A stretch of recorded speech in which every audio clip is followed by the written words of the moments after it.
ఒడిశా పోలీసులకు అరుదైన గౌరవం దక్కింది. సర్దార్ వల్లభాయ్ పటేల్ జయంతిని పురస్కరించుకొని ఈ ఏడాదికి గాను కేంద్రీయ గృహ మంత్రి దక్షతా పథక్ అవార్డులను కేంద్ర హోంమంత్రిత్వ శాఖ ప్రకటించింది.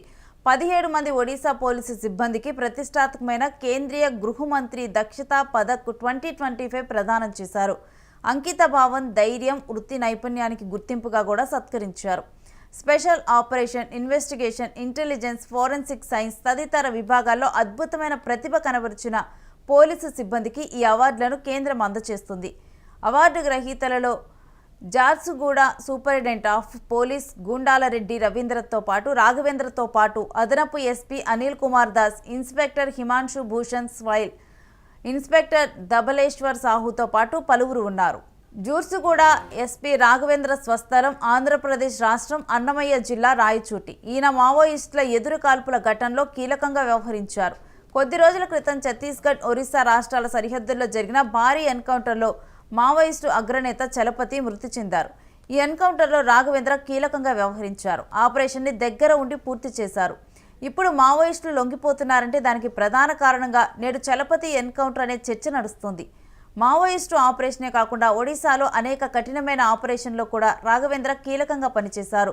కఠినమైన టాస్కులను కూడా ఈజీగా పూర్తి చేస్తాడనే స్మార్ట్ ఆఫీసర్గా రాఘవేంద్రకు పేరు వచ్చింది.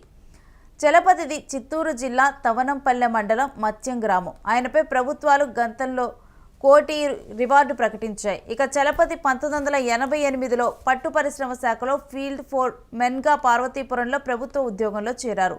1990లో అజ్ఞాతంలోకి వెళ్లారు. అప్పటి పీపుల్స్ వార్ ప్రస్తుత మావోయిస్టు పార్టీలో చేరి క్రమంగా కేంద్ర కమిటీ సభ్యుడి స్థాయిలో ఎదిగాడు. ఎక్కువ కాలం ఏఓబీలోనే పనిచేశాడు. ఒడిశా, ఆంధ్రప్రదేశ్లో అనేక దాడుల్లో పాల్గొన్నారు. 2003వ సంవత్సరంలో సీఎం చంద్రబాబుపై అలిపిరిలో జరిగిన బాంబు ఘటనలో కూడా కీలక సూత్రధారిగా వ్యవహరించారు.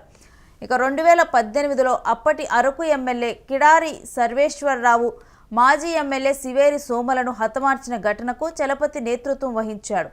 2017లో ఏపీ ఒడిశా సరిహద్దుల్లోని సుంకీ ఘాట్ వద్ద మందుపాతర అమర్చి 7 పోలీసుల్ని బలిగొన్న ఘటనలో కీలక పాత్రను పోషించాడు.